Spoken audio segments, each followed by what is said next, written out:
टेकी पवन academy को subscribe करने के लिए ये बटन दबाएं। वेलकम स्टूडेंट्स, मेरे चैनल टेकी पवन एकेडमी में आपका फिर से स्वागत है। आज हम लेके आए हैं टॉपिक राष्ट्रीय आय की विभिन्न अवधारणाओं की परिभाषा कैसे बनाते हैं। परिभाषा रटना नहीं सिखाऊंगा मैं इस वीडियो में, परिभाषा बनाना सिखाऊंगा कि जीडीपी एमपी क्या होती है, जीडीपी एफसी क्या होती है, एनडीपी एफसी, एनपी एफसी, ये सब की जितनी भी अवधारणाएं हैं उनकी परिभाषा कैसे बनाते हैं वो मैं आपको तरीका सिखाऊंगा। तो जल्दी से मुझे सब्सक्राइब कर लीजिए और आइए देखते हैं समष्टि अर्थशास्त्र की ये न्यू सीरीज।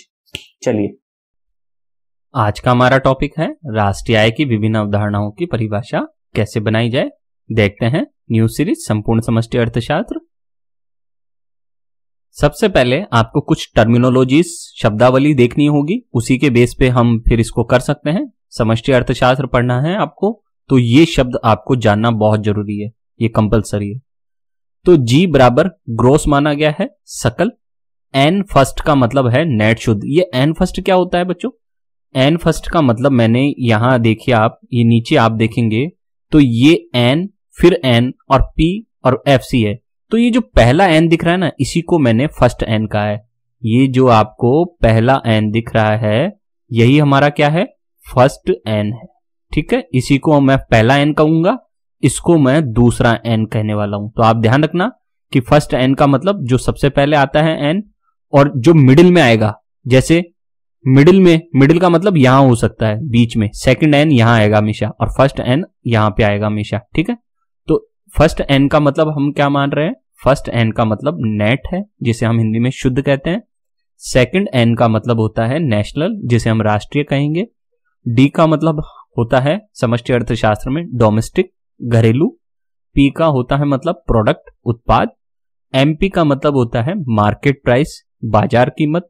एफसी का मतलब होता है फैक्टर कॉस्ट, जिसे हम साधन लागत या कारक लागत भी कहते हैं। तो आइए देखते हैं इन सभी अवधारणाओं की परिभाषा बनाना कैसे करते हैं इसको। सबसे पहली परिभाषा, सकल घरेलू उत्पाद बाजार कीमत पर जीडीपी एमपी की परिभाषा कैसे बनेगी। अब आपको कुछ वर्ड्स दिख रहे हैं, सारे वर्ड्स यहां काले कलर में हैं, लेकिन ये वर्ड्स देखिए आपको आसमानी कलर में है थोड़ा। देखिए ये तीन वर्ड्स, 1, 2 और ये 3, बस ये 3 ही वर्ड्स चेंज करने हैं और आपकी सभी परिभाषाएं बनती जाएंगी। पूरी परिभाषा ऐसी ही रहेगी, केवल ये 3 वर्ड्स आपको हर बार चेंज करने हैं। जब नई परिभाषा बनाएंगे तो आपकी नई परिभाषा बन जाएगी। अब इस परिभाषा को समझ लें हम। ये घरेलू अर्थव्यवस्था शब्द क्यों आया है? जब जब डी आएगा डोमेस्टिक, डी मतलब डोमेस्टिक, अभी हमने बताया डी मतलब डोमेस्टिक, और डोमेस्टिक को क्या कहते हैं? घरेलू। तो जब जब डी आएगा तब तक यहां क्या आएगा लिखा हुआ? घरेलू अर्थव्यवस्था। और जब जब ये जी आएगा, जी मतलब ग्रॉस, सकल, इस तब यहां पे भी क्या आएगा? सकल। ठीक है, जी का मतलब क्या है? ग्रॉस, सकल। और एमपी का मतलब क्या है? मार्केट प्राइस, बाजार कीमत, इसलिए यहां बाजार मूल्य लिखा हुआ है। समझ में आया? डी लिखा हुआ था इसलिए घरेलू अर्थव्यवस्था शब्द आया। जी लिखा हुआ है ग्रोस, इसलिए सकल शब्द आया। यहां एमपी लिखा हुआ है मार्केट प्राइस, इसलिए बाजार मूल्य लिखा हुआ आया। और जिसकी परिभाषा बना रहे हैं वो यहां लिखा हुआ आ जाएगा। तो इसकी परिभाषा क्या बनी? घरेलू अर्थव्यवस्था में एक वर्ष में उत्पादित समस्त अंतिम वस्तुओं एवं सेवाओं के सकल बाजार मूल्य के योगफल को जीडीपी एमपी कहते हैं। ध्यान देना, केवल अंतिम वस्तुओं और सेवाओं के ही मूल्य को हम जोड़ते हैं राष्ट्रीय आय में, मध्यवर्ती वस्तुओं के मूल्य को राष्ट्रीय आय में नहीं जोड़ा जाता है। और एक वर्ष का मतलब है एक लेखांकन वर्ष। जनरली एक लेखांकन वर्ष 1 अप्रैल से 31 मार्च का ही होता है। ठीक है, तो ये हमने पहली परिभाषा देख ली। अब हम दूसरी परिभाषा ऐसे ही बनाते हैं। ध्यान रखना ये 3 वर्ड चेंज हो रहे हैं। तो दूसरी परिभाषा, सकल राष्ट्रीय उत्पाद बाजार कीमत पर, अर्थात जीएनपी एमपी की परिभाषा। तो देखिए जी है यहां, इसलिए यहां सकल शब्द है। एमपी है इसलिए मैंने यहां क्या लिख दिया? बाजार मूल्य। इस बार यहां एन आ गया है। एन का मतलब क्या होता है? राष्ट्र। तो राष्ट्र, इसलिए मैंने वो घरेलू अर्थव्यवस्था शब्द हटाकर यहां क्या लिख दिया है? एक देश। समझ में आए? यहां नेशनल होने के कारण मैंने यहां एक देश शब्द लिख दिया है। तो परिभाषा क्या बनी? एक देश में एक वर्ष में उत्पादित समस्त अंतिम वस्तुओं एवं सेवाओं के सकल बाजार मूल्य के योगफल को जीएनपी एमपी कहते हैं। ठीक है, अब तीसरी परिभाषा देखें। सकल घरेलू उत्पाद साधन लागत पर निकालिए GDP-FC। अब यहां जी है, सकल है, तो मैंने यहां सकल शब्द ले लिया है। यहां डी है, डोमेस्टिक घरेलू, इसलिए मैंने यहां वापिस से क्या लिख दिया है, घरेलू अर्थव्यवस्था। यहां FC है, पिछली बार MP था तो हमने यहां बाजार कीमत लिखी थी, अब क्या FC है तो साधन लागत, तो इसलिए मैंने FC यानी फैक्टर कॉस्ट, साधन लागत शब्द मैंने यहां यूज किया है। ठीक है, तो हमारी परिभाषा क्या बनी, घरेलू अर्थव्यवस्था में एक वर्ष में उत्पादित समस्त अंतिम वस्तुओं एवं सेवाओं के सकल साधन लागत पर मूल्य के योगफल को GDP-FC कहते हैं। हम नेक्स्ट परिभाषा पे चले। हम सकल राष्ट्रीय उत्पाद साधन लागत पर। अब देखिए यहां जी है, इसलिए मैंने यहां सकल शब्द यूज किया है। यहां एन है, एन का मतलब नेशनल, राष्ट्रीय है, इसलिए मैंने यहां एक देश शब्द यूज किया है। यहां FC है, फैक्टर कॉस्ट, साधन लागत, इसलिए मैंने यहां साधन लागत शब्द यूज किया है। तो ये हमारी परिभाषा बन गई। एक देश में एक वर्ष में उत्पादित समस्त अंतिम वस्तुओं एवं सेवाओं के सकल साधन लागत पर मूल्य के योगफल को GNP-FC कहते हैं। अब पांचवी परिभाषा पे चले। शुद्ध घरेलू उत्पाद बाजार कीमत पर NDP-MP की परिभाषा।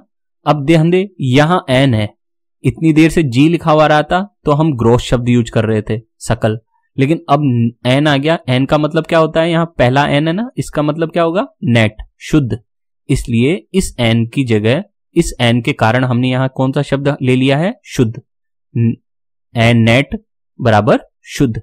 डी डोमेस्टिक यानी कि घरेलू अर्थव्यवस्था, इसलिए मैंने यहां घरेलू अर्थव्यवस्था शब्द ले लिया है।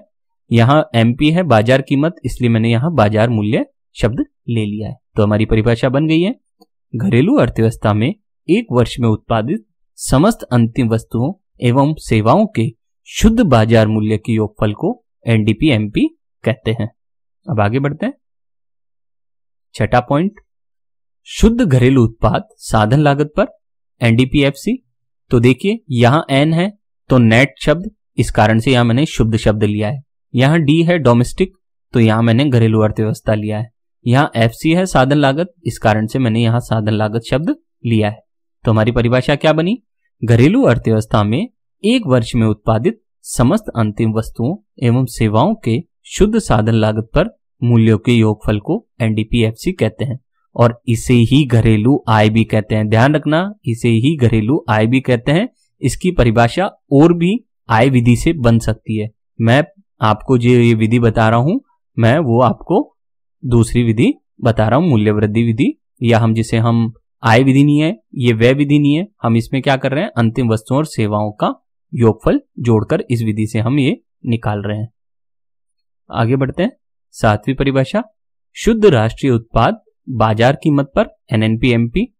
यहां एन है, इसलिए मैंने यहां नेट शुद्ध शब्द लिया है।